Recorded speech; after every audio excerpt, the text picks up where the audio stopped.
नमस्ते दोस्तों।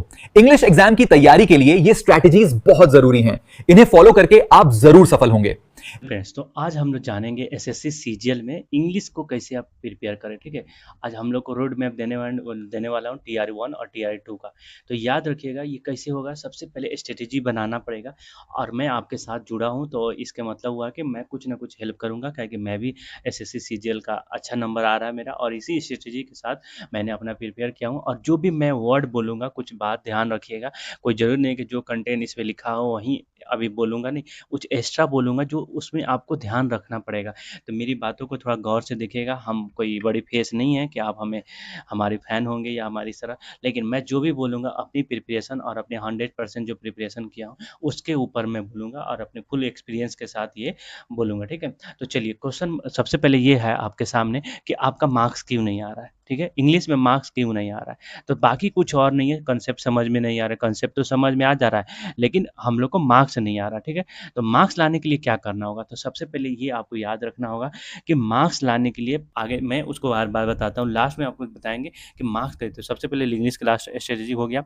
तो आपकी अभी क्या है आपकी स्क्रीन पे, सुनिए। Why English the highest wastage होता है। अब देखिए इंग्लिश क्यों इतना हाईएस्ट वेस्टेज हो जाता है। इसलिए हो जाता है क्योंकि अगर इंग्लिश में जैसे मान लीजिए आर्टिकल चैप्टर है, आर्टिकल चैप्टर में से एक बार पढ़ लीजिएगा तो वहीं रूल रेगुलेशन हमेशा सेम रहेगा। हर टाइम जितना भी रूल है, चाहे रूल है, उसके बाद से आर्टिकल है, जितनी भी चीज़ें हैं, रूल रेगुलेशन सारी की सारी सेम रहेगी, ग्रामर हमेशा के लिए सेम रहेगा। तो इसीलिए यहाँ पे हाई वेटेज अच्छा रहता है। अगर हम आपके मार्क्स लाने के लिए, देखिए यहाँ पे हाई वेटेज होता है सेक्शन TR2 के लिए भी होता है, TR1 के लिए भी। तो ये आपको बता दूं कि सबसे ज़्यादा, अगर जैसे मैथ पढ़ रहे हैं तो मैथ में क्या होता है, इधर जैसे परसेंटेज में एंट्री हो जाएगा, कभी रेशियो में एंट्री हो जाएगा, कभी अलग अलग परसेंट एवरेज हो जाएगा। लेकिन यहाँ पे है कि जैसे आर्टिकल चैप्टर से आर्टिकल बना रहे हैं, आर्टिकल के जो रूल है वही रूल फॉलो होगा, बस थोड़ी सी एक्सेप्शनल वाला ज़्यादा दे देता है, लेकिन और कुछ नहीं। जैसे एक बार वर्ड मीनिंग याद कर लिए, वोकैबुलरी याद कर लिए, तो उसको क्या क्या करना होगा, कैसे आपने इम्प्रूवमेंट करेंगे। तो इसीलिए मैं बता दूं कि हाईएस्ट वेस्टेज होता है इसका इंग्लिश का। और चलिए, तो दूसरा क्या है, तो ये सबसे पहले जान लीजिए कि हाईएस्ट वेटेज का पिलर क्या है। सबसे पहले सबसे ज़्यादा 5 नंबर का ये टेक्स्ट क्लोजन पूछता है। 5 नंबर का याद रखिएगा, 5 को एक पैराग्राफ दे देगा, उसमें 5 नंबर का। तो इसका टेस्ट क्लोज जो क्लोजन टेस्ट है, तो इसको याद रखिएगा। फिर उसका कंप्रिहेंशन पैसेज दे देगा, उसको आंसर याद करना है, ये भी 5 नंबर का आता है। 5 से 6 ज़्यादा भी हो सकता है। और उसके बाद से एरर स्पॉटिंग होता है। जो इसको एरर स्पॉटिंग में क्या होता है, या तो आपको कभी कभी वर्ड मीनिंग के यूज करना पड़ेगा, चाहे वन सब्स्टिट्यूएंट यूज करना पड़ेगा। तो ये सारी चीज़ें 3 को सबसे बेसिक है जो इसके हाईएस्ट वेटेज याद करने के लिए सबसे, जैसे मान लीजिए अगर 5 यहाँ से आ गया, आपको 5 यहाँ से 5 यहाँ आ गया, तो 10 नंबर तो इसी तरह क्लियर हो गया, 30 में 10 नंबर क्लियर हो गया आपका। तो ये सबसे ज़्यादा ज़रूरी है कि आपको पता रखना कि कहाँ से सबसे मार्क्स आता है। मैंने अभी कुछ दिन पहले ही वीडियो बनाया हूँ कि मैथ में कटअप कैसे पार करें, कटअप पार करने और मैथ में कैसे अपना एक्यूरेसी के साथ पढ़े कि आपको मार्क्स इतना ज़्यादा अच्छा नंबर आ जाए। तो मैंने उसको भी बताया है, तो उसको जाके ज़रूर देख लीजिएगा। ठीक है? चलिए, अब ग्रामर में मेजर कौन सा है और थम्स रूल क्या है। ठीक है? तो एक सबसे पहले बताइए, प्रायोरिटी टॉपिक वाइज कर लीजिए। जैसे वर्ब, एडवर्ब है, प्रीपोजिशन है, टेंस है, ये 70% एरर डिटेक्शन आता है। ठीक है? इसी में से जो एरर डिटेक्शन होता है, इसमें सबसे ज़्यादा इसी में से आता है। क्या होता है, subject, verb, adverb, preposition, tense, तो आपको 100% यहाँ होने के लिए यहीं से आता है ज़्यादा। ये मेजर टॉपिक है, इसी से सबसे ज़्यादा आएगा। और मैं अभी बहुत जल्द आपके सामने एक कंटेंट बना लिया हूँ, लिख लिया हूँ, बस बहुत जल्द आपके सामने लाऊंगा कि इंग्लिश में कौन ऐसा टॉपिक है यहाँ पे सबसे ज़्यादा पूछा है 5 साल के अंदर में, और अभी क्या एक्सपेक्ट किया जा सकता है कि अभी कौन सा पूछा जा सकता है। क्या है कि उसका भाई नियम है, ये है कि जो पहले से ऑलरेडी नियम है उसी को बना। अब थम्स रूम क्या है, अवॉइड कीजिए मेमोराइज एवरीथिंग, हर चीज़ मेमोराइज मत करिए। ठीक है? क्या कीजिए, सबसे जैसे हाई फ्रिक्वेंसी एग्जामिनर जो होता है, रूल होता है, उसको रिपीट करता है रूल। ठीक है? जैसे मान लीजिए एग्जाम्पल, जैसे आपको जैसे हाई है, इसको हाईएस्ट बना सकते हैं, हायर बना सकते हैं, हाईएस्ट बना सकते हैं। तो ये सब एक थोड़ा सा थंबनेल रूल है कि आपको याद रखना पड़ेगा। और इसी में कोई एक्सेप्शनल आता है तो उस एक्सेप्शनल को याद रखना पड़ेगा। ठीक है?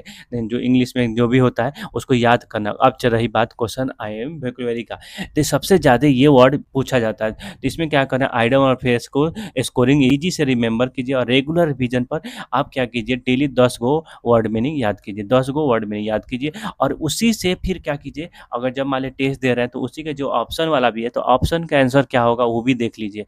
अगर मान लीजिए एक क्वेश्चन दिया है जिसका 4 ऑप्शन है, इसका आंसर सी हो गया, ठीक है? इसका आंसर सी हो गया तो लेकिन बी और ए, बी और डी किसका आंसर होगा ये भी ध्यान रखिए, और इसका अपोजिट या सिनोनिम्स या एंटोनिम्स क्या होगा ये ज़रूरी है। यही इम्पोर्टेंट है, और इसी टाइप का आपको जब इस तरह करिएगा तो आप सक्सेस होइएगा। वन वर्ड सब्स्टिट्यूएंट तो मैं बताया हूँ कि ये बहुत ज़्यादा फ्रीक्वेंसी पीवाईक्यू से ही रिपीट कर लेता है, ठीक है? तो इसको पीवाईक्यू से ही देख लीजिएगा। सिनोनिम्स एंटोनिम तब दोनों से ही हो गया, आइटम और सिनोनिम्स एंटोनिम्स से बहुत ज़्यादा ज़रूरी है, तो थोड़ा-सा आपको देखना पड़ेगा, ठीक है?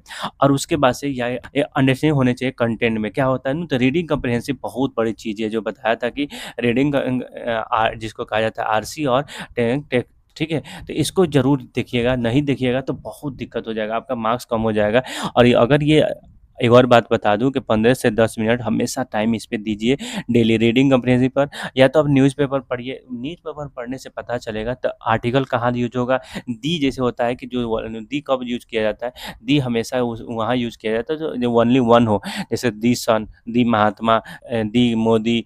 तो ये सब कब होता है जब जो ओनली वन हो, पर्सन हो और फेमस हो। और उसके बाद से TRE 2 के लिए वो स्कोरिंग फिक्स है, तो लेकिन उसको TRE 2 के लिए बाद में बताएँगे। तो सबसे पावरफुल मैं बता दूँ, सबसे पावरफुल क्या होता है, पीवाईक्यू। सबसे इंग्लिश में सबसे ज़्यादा पावरफुल होता है पीवाईक्यू। हर चीज़ के लिए पीवाईक्यू। देखिए सिलेक्शन का सूत्र ही होता है, सिलेक्शन का ही सूत्र होता है कि पीवाईक्यू, पीवाईक्यू 72 बार 1000 टाइम्स कर दीजिए पीवाईक्यू। अगर आपने पीवाईक्यू को सबसे ज़्यादा बना गए तो आप हमेशा अनसर हो जाएगा। देखिए एसएससी रिपीट करता है कंसेप्ट को, क्वेरी को फ्रीक्वेंटली सॉल्विंग द 5 ईयर। आप हमेशा 5 साल का कम से कम सॉल्व कर लीजिए और हेल्प द अंडरस्टैंडिंग। और उसके बाद से अगर मान लीजिए आपको नहीं आ रहा फिर भी आपको समझने की कोशिश करेगा। अब देखिए 80 और 20 के क्या होता है, 80% क्वेश्चन और 20% मेंस में मेन ग्रामर रूल होता है। मेन ग्रामर, मेन जो ग्रामर 80% क्वेश्चन जो होता है वो सारी एडम ओडम्स हो जाती है। 20% जो ग्रामर होता है जैसे वर्ब को सिंपल प्लुरलाइजेशन जैसे उसको जज करना, ठीक है? तो ये आप एक मॉर्निंग क्या कीजिए, सबसे पहले मैंने शेड्यूल के बनाया हूँ लेकिन आपका अपना शेड्यूल अलग होगा। मैं इसको फॉलो करता था। मॉर्निंग में 20 मिनट क्या कीजिए, याद कीजिए। मॉर्निंग में इसलिए कहा जा रहा है क्योंकि जब सो के उठते हैं तो आपका दिमाग सही रहता है और थोड़ी-सी माने स्ट्रेस लेवल नहीं रहती है, तो इसीलिए न्यू 20 वर्ड याद करिए हमेशा और प्रीवियस रिवीजन करिए। ये याद रखना चाहिए, आपका गोल होना चाहिए। न्यू 20 को क्वेश्चन याद करना है और प्रीवियस भी उसी में देखना है, ठीक है? उसके बाद से आफ्टरनून में ग्रामर रूल पढ़िए, एगो कॉन्सेप्ट पढ़िए और उसी पे 20 प्रैक्टिस कीजिए, 20 क्वेश्चन प्रैक्टिस करिए, ठीक है? 30 नंबर इवनिंग में। और इसमें क्या करिए, रीडिंग और क्लोज टेस्ट के बारे में देखिए और 2 गो पैसेज सोल्व कीजिए और 2 गो टेस्ट। इससे क्या होगा, आपका प्रोग्रेस लेवल बढ़ेगा। और अब जानते हैं कि सिर्फ अगर ये आप कर लिए तो आपको 10 नंबर तो 100% फिक्स हो गया, और ये अगर 100% फिक्स हो गया तो बाकी लोग आराम से सब हो जाएंगे, ठीक है? और आपने स्कोरिंग मार्क्स हो जाएगा। एक आपके सामने है कि success is the sum of the small effect.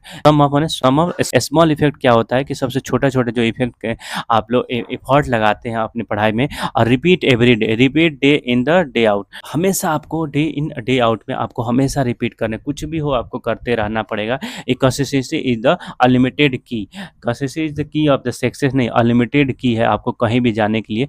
तो हमारे साथ जुड़ने के लिए तो सबसे पहले मैं आपको बता दूं टारगेट 2026 में एसएससी सीजीएल के लिए है, और हमारे साथ जुड़ने के लिए आपको मेरे यूट्यूब चैनल पे आना होगा। और हम लोग डेली रात 9 बजे बात करते हैं कि आपने 24 घंटा में कितना स्टडी किया और कितना नहीं किया। ये आपके सामने स्टडी विद आसिफ है।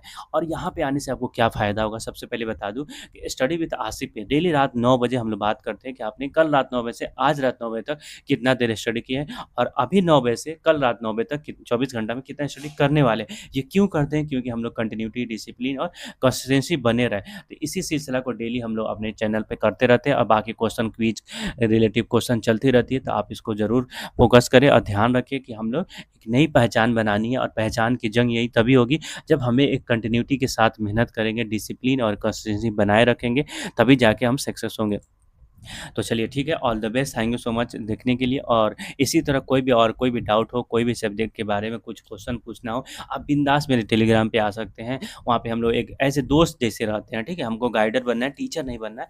और इसीलिए मैं चाहता हूँ आप लोग हमारे साथ जुड़िए, और जुड़ने के साथ साथ एक नई पहचान बनानी है, जिस पहचान की नाम होगी खुद की सक्सेस, ठीक है? खुद की सक्सेस। अगर हम लोग सक्सेस हो जाएंगे तो हर चीज़ पा सकते हैं, लेकिन शर्त यही है कि सुकून से सक्सेस होना है। किसी के लिए अपनों को किसी अपने बोलने को नहीं छोड़ना है किसी को, बस अपने वादों पे ध्यान रखना है कि हमें क्या करना है, अपने टारगेट को ध्यान रखना है। और आप हमको फॉलो भी कर सकते हैं टेलीग्राम पे, ठीक है? अब आपको मेरे टेलीग्राम पे भी देखिए टेलीग्राम का है स्टडी विथ आसिफ, सर्च कीजिएगा, बाद में इसके डाल दीजिएगा KVS25। टेलीग्राम हो या इंस्टाग्राम हो या फेसबुक हो या जो भी सोशल मीडिया हो, आप इसी पे हमको सर्च कर सकते हैं, अपनी बातों को बता सकते हैं, थोड़ी सी तो ज़रूर एक्सपीरियंस हो जाएगा। बट मैं आपको इनवाइट करता हूँ रात 9 बजे डेली, एवरी डे। बस किसी दिन एक्सेप्शन डेट हुआ कुछ एवरी माने बहुत ज़्यादा लाइट नहीं रहा, चाहे किसी और रीजन से, तभी जाके हमारी क्लास नहीं होती, ना तो हमेशा होती है, ठीक है? ऑल द बेस्ट, फिर मिलते हैं आप लोग एक नई कहानी के साथ, जिस कहानी में होगी अपनी सक्सेस की जर्नी, ठीक है? All the best, thank you so much, bye bye, take care.